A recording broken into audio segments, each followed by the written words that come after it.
Il est 23 heures à Abidjan et partout en Côte d'Ivoire. Madame, Monsieur, bonsoir. Tout de suite, les titres de votre journal. Le chef de l'État est de retour en Côte d'Ivoire après un séjour à New York, aux États-Unis, où il a pris part à la 72e session ordinaire de l'Assemblée générale de l'ONU.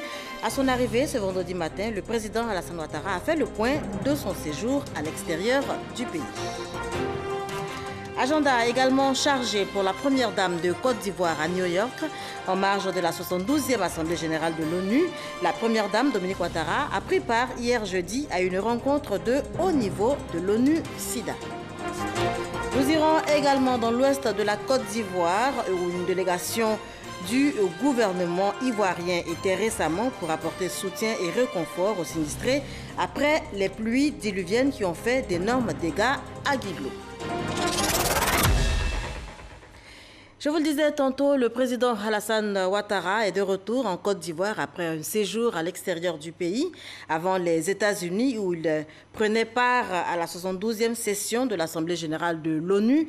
Le chef de l'État était à Lisbonne à l'invitation de son homologue portugais. Dès son arrivée en Côte d'Ivoire ce vendredi matin, le président de la République a fait le point de son séjour à l'extérieur. On l'écoute.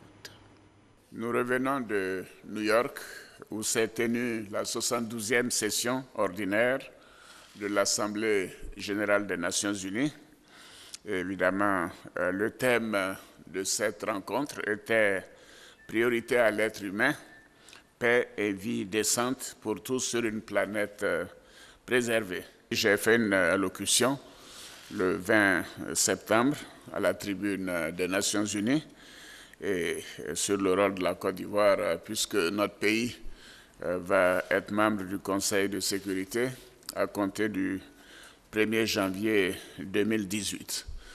C'est un grand honneur pour la Côte d'Ivoire et bien évidemment, j'ai exprimé la gratitude du peuple ivoirien pour cette opportunité qui nous est offerte et bien sûr, nous en mesurons également la responsabilité.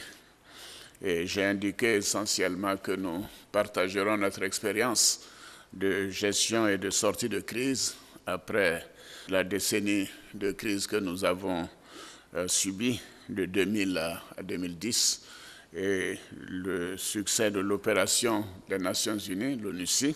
J'ai également évoqué la question du terrorisme, notamment en Afrique et en Afrique de l'Ouest, et insisté sur une réponse collective, notamment un soutien au G5 Sahel et à la lutte contre Boko Haram et bien sûr le règlement du problème libyen pour éviter le trafic des armes à destination de l'Afrique de l'Ouest.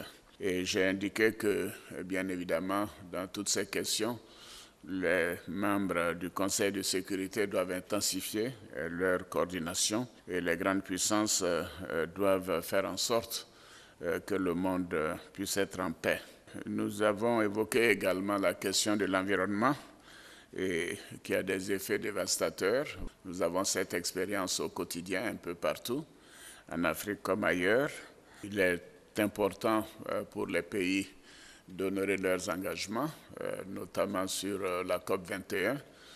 Nous avons déposé les instruments et nous avons indiqué qu'il était aussi utile que tous s'engagent à respecter les engagements financiers qui permettront aux pays africains de faire une véritable transition énergétique vers les énergies nouvelles. Sur la question des armes nucléaires, j'ai indiqué que le recours à l'arme nucléaire dans la péninsule coréenne ferait courir des risques, conséquences imprévisibles, et qu'il fallait tout faire pour éviter cela, et que le Conseil de sécurité doit œuvrer à trouver une solution pacifique à cette grave tension. Alors, j'ai évoqué aussi la question de l'immigration, puisque c'est un dossier qui est tout de même évoqué fréquemment, aussi bien en Afrique, en Europe et ailleurs. J'ai insisté sur la nécessité de mobiliser des ressources pour que les pays de départ ou les pays de transit puissent retenir leurs jeunes en faisant des investissements importants pour le développement, pour l'emploi des jeunes. J'ai insisté sur la nécessité pour les pays d'origine de lutter contre les passeurs et bien sûr de donner le maximum d'informations et de sensibilisation aux jeunes des pays de départ. Et je crois que c'est un thème que nous évoquerons abondamment à l'occasion du sommet Union africaine-Union européenne, les 29 et 30 novembre prochains. Alors, à marge de l'Assemblée générale, j'ai eu plusieurs rencontres. La première avec le secrétaire général des Nations unies, le nouveau secrétaire général Antonio Guterres est un ami de la Côte d'Ivoire. Il a rendu visite à notre pays, à nous-mêmes, à plusieurs occasions, quand il était commissaire des Nations unies pour les réfugiés. Il nous a indiqué toute son admiration pour le travail accompli et la stabilité et la paix donc retrouvées en Côte d'Ivoire. J'ai également eu un déjeuner de travail avec le président Trump, qui avait convié 8 chefs d'État africains et le président en exercice de l'Union africaine, le président Alpha Condé. Au titre de notre région, il y avait la Côte d'Ivoire, bien sûr, le Ghana, le Sénégal et le Nigeria. Et les 4 autres pays étant l'Éthiopie, la Namibie, l'Ouganda et l'Afrique du Sud. Alors c'était un schéma d'échange de vues très franc avec le président Trump. Nous avons indiqué que c'était une excellente initiative et que nous étions heureux de cette opportunité de lui donner notre vision sur les affaires de nos pays et du continent et compter sur son soutien pour lutter contre le terrorisme et aider à accélérer le développement du continent, des pays, notamment par une plus grande implication du secteur privé américain. J'ai également participé à une rencontre avec le Premier ministre japonais qui a organisé cette rencontre avec les pays africains membres non permanents du Conseil de sécurité de l'ONU pour insister sur non seulement la coopération bilatérale, mais également la question donc, de la crise dans la péninsule coréenne et demander le soutien des pays africains membres du Conseil de sécurité qui sont actuellement membres, c'est l'Éthiopie et le Sénégal, et les 2 pays qui vont faire leur entrée le 1er janvier prochain, la Côte d'Ivoire et la Guinée équatoriale. Ça a été une très bonne réunion et je considère que c'est également une opportunité pour nous de voir qu'est-ce qui est attendu de nos représentants au Conseil de sécurité à partir du 1er janvier 2018. Nous avons participé à une réunion du conseil d'administration du Centre des objectifs de développement durable, ODD, pour l'Afrique, à l'invitation du président Paul Kagame, président de la République du Rwanda. Et la Côte d'Ivoire est membre du conseil d'administration. Et l'objectif de cette réunion était de faire le point de l'état d'avancement des missions assignées à ce centre, notamment l'appui à la mobilisation des ressources, l'échange d'expériences entre les pays africains sur les ODD, ainsi que les mécanismes de suivi et le reporting. Nous avons également participé à une rencontre organisée par la France, présidée par le président Macron, pour le lancement d'un pacte mondial pour l'environnement.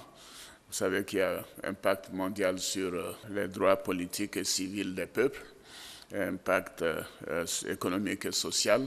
Et la France propose maintenant qu'il y ait donc un pacte mondial pour l'environnement. Ce fut une très bonne réunion et nous considérons que l'aboutissement de ce pacte fera en sorte que les questions d'environnement seront globalisées. Nous avons participé également à une réunion de haut niveau organisée par Theresa May, la première ministre de Grande-Bretagne.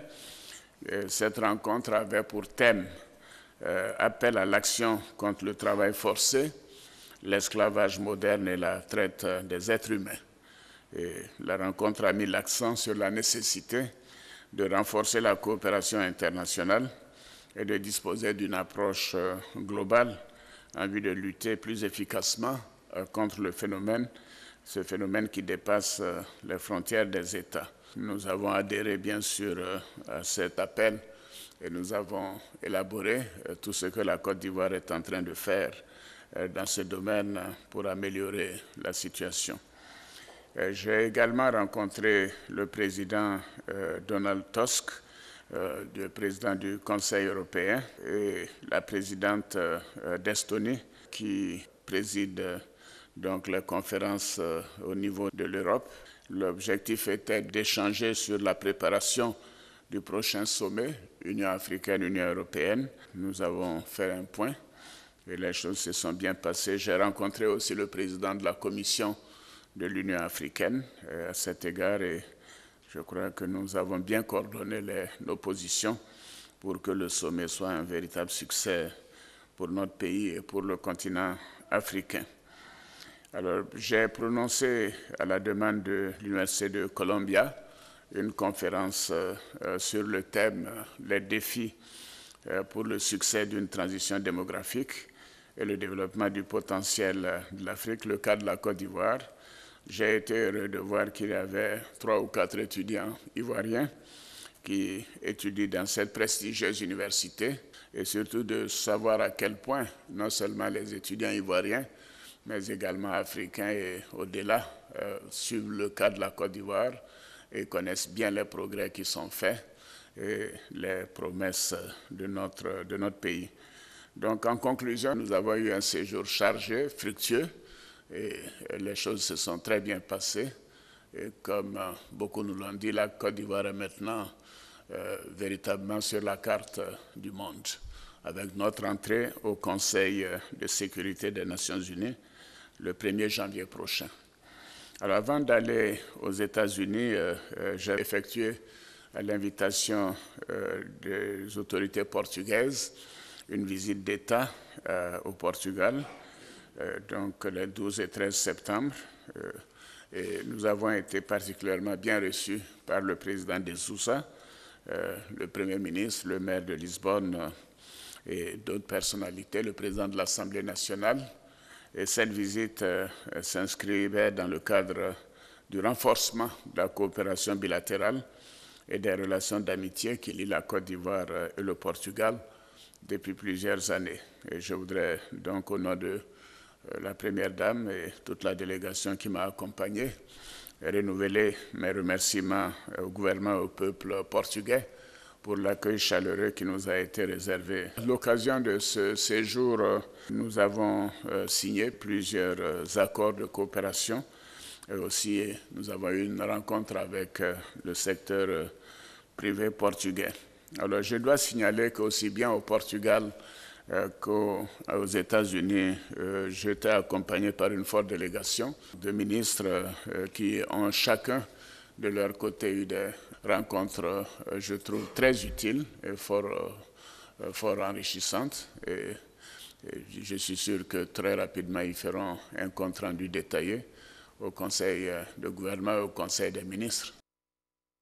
Voilà, le président de la République de retour après donc un séjour hors du pays, d'abord au Portugal, ensuite aux États-Unis, le président Alassane Ouattara qui faisait donc le point de son séjour à l'extérieur. Agenda également chargé pour la première dame de Côte d'Ivoire à New York. En marge de la 72e Assemblée générale de l'ONU, la première dame Dominique Ouattara a pris part hier jeudi à une rencontre de haut niveau de l'ONU-SIDA. La première dame de Côte d'Ivoire, Dominique Ouattara, ambassadeur spécial de l'ONU-SIDA pour la lutte contre la transmission de la mère à l'enfant du VIH-SIDA et la promotion du traitement pédiatrique du VIH-SIDA, continue la mobilisation et le plaidoyer autour de la cause des enfants. Pour cette rencontre de haut niveau sur l'intensification des actions pour éradiquer le VIH-Sida, Dominique Ouattara était aux côtés des chefs d'État de l'Ouganda, du Swaziland, des Seychelles, du Botswana, de la Zambie et de la Guinée. Ces dirigeants africains sont venus expliquer les politiques mises en œuvre dans leurs pays respectifs. Le président guinéen, président en exercice de l'Union africaine, a apporté le soutien de l'organisation continentale à l'ONU-SIDA. La première dame de Côte d'Ivoire, Dominique Ouattara, a pour sa part lancé un appel pressant à la communauté internationale pour la prise en charge du sida pédiatrique en Afrique. Il s'agit d'une nouvelle occasion pour nous de fédérer nos efforts et de nous mobiliser face à la pandémie du VIH-Sida qui sévit encore à travers le monde. Certes, des progrès remarquables ont déjà été réalisés pour l'élimination de la transmission de la mère à l'enfant, mais beaucoup reste encore à faire. En effet, en 2016, bien que 80% des femmes enceintes en Afrique aient reçu les services de PTME et un traitement antirétroviral permettant de garder les mamans en vie, l'on compte tout de même 160 000 enfants qui naissent avec le VIH. Et seulement 43% des enfants malades ont accès au traitement pédiatrique antirétroviral.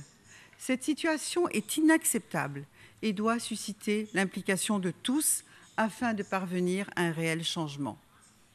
C'est pourquoi, en ma qualité d'ambassadeur spécial de l'ONU-SIDA, je voudrais lancer à nouveau un appel à toute la communauté internationale en faveur d'une forte mobilisation pour la prise en charge du sida pédiatrique sur le continent africain. En effet, les antirétroviraux, dans leur forme pédiatrique, sont encore inaccessibles à cause de leur prix trop élevé pour de nombreuses populations et nous avons grandement besoin de l'action des firmes pharmaceutiques pour corriger cette situation si nous voulons mettre fin à la pandémie d'ici 2030. Panéliste à la conférence internationale du Center of Economic and Leadership Development sur le thème « Les premières dames en mission », Dominique Ouattara a expliqué son engagement humanitaire à la cause des enfants victimes des pires formes de travail. Elle a par ailleurs réaffirmé sa détermination à faire progresser la problématique de l'autonomisation des femmes. Pour son engagement humanitaire et son leadership, la première dame a reçu le prix Global Impact Leadership Awards. Le 49e Conseil du réseau international des instituts Pasteur vient de s'achever. Cela s'est passé ici même à Abidjan. Une délégation de l'Institut Pasteur a été reçue ce soir par le vice-président Daniel Kablan-Duncan. Reportage Mahama Traoré, Herman Guivi.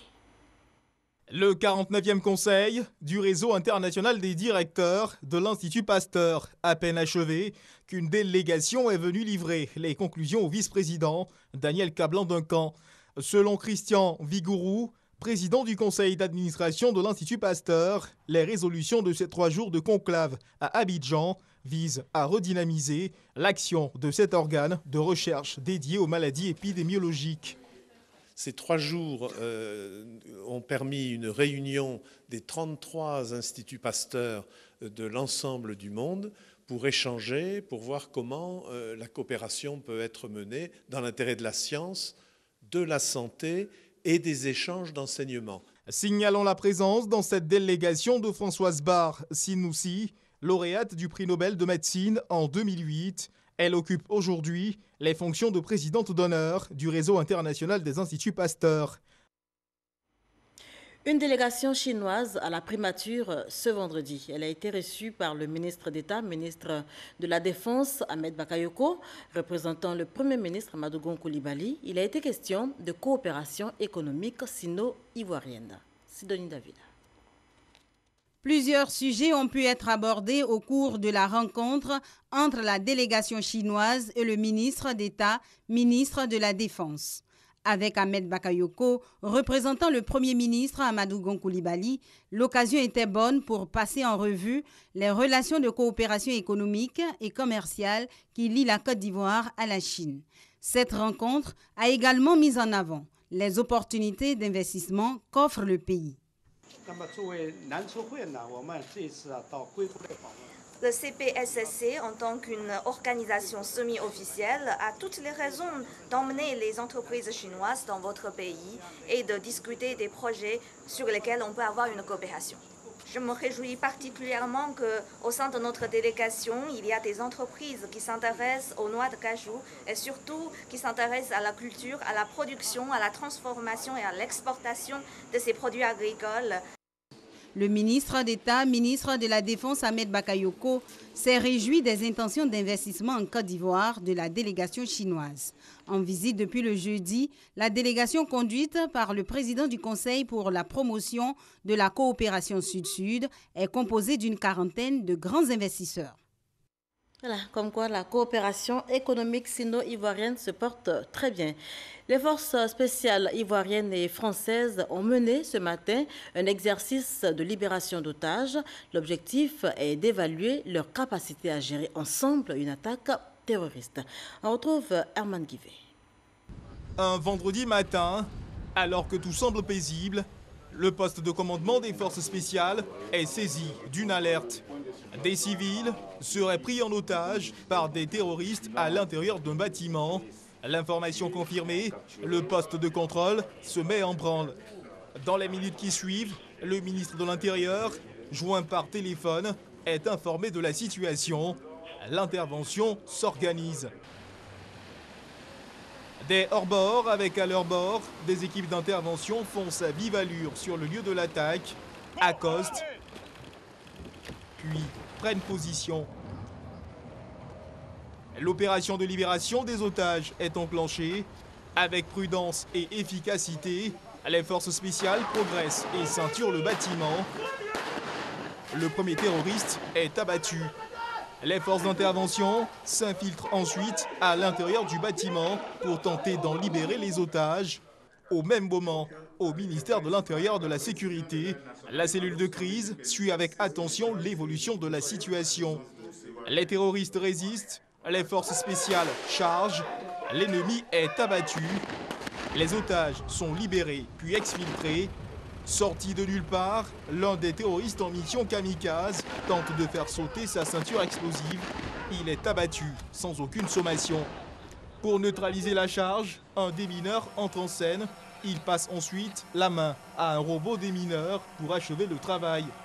Les otages sont rapidement sortis du champ de l'opération.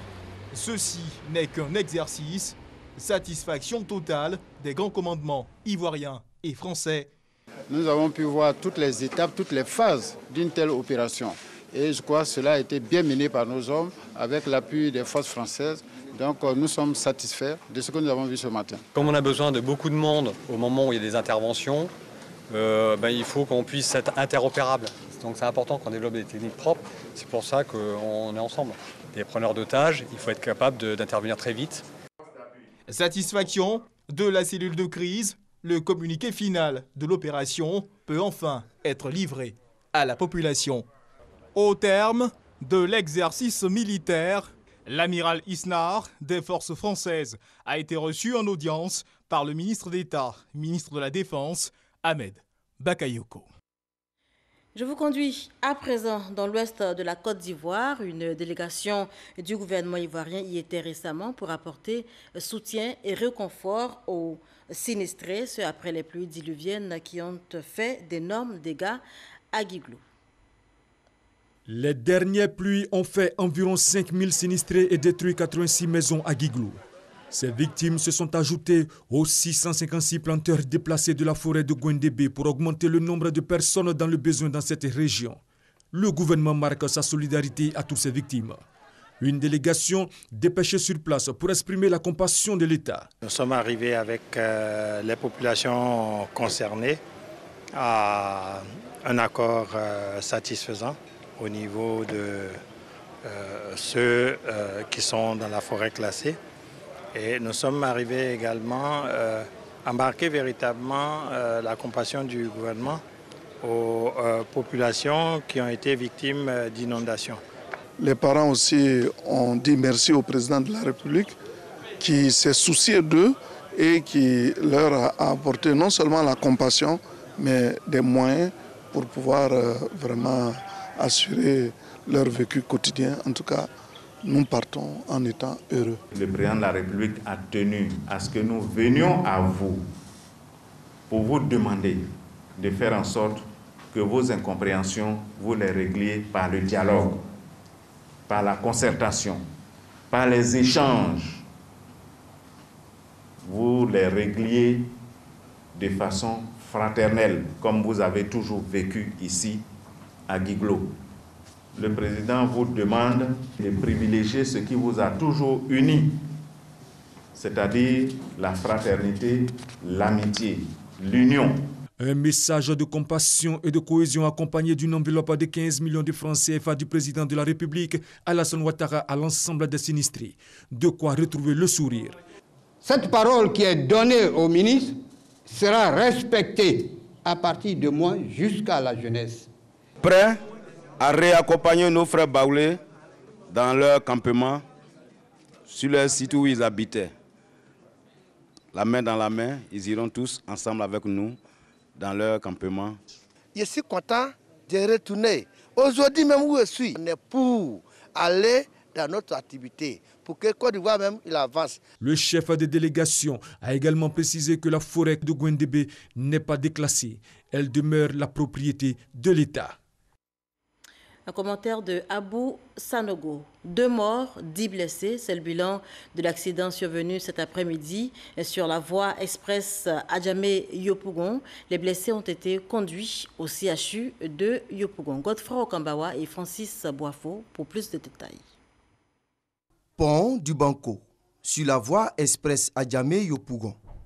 Des victimes, 2 morts sur le coup, 10 blessés, dont 9 cas graves évacués sur le centre hospitalier universitaire de Yopougon ce vendredi après-midi. À l'origine de cet accident, ce minicar. En provenance de Yopougon-Jesco, il a terminé sa course sous le pont. Visiblement irrécupérable, le véhicule a traîné avec lui un piéton décédé sur le coup. On était assis, on causait. Maintenant, on a entendu bruit de voiture. Au moment de regarder, Jesco qui a tourné, il est parti directement vers le pont. Mon collègue qui était là, ce sont eux qui sont partis se lever, pousser la voiture pour enlever les gens en bas. Bon, nous, on avait une connaissance, bon, il était dedans, mais malheureusement, il est parti. Il y a environ 2 ans, à ce même endroit, un camion emportait les bas de sécurité avant de se retrouver sous le pont. Je vous fais lecture de ce communiqué pour poursuivre. Communiqué émanant de l'Assemblée nationale.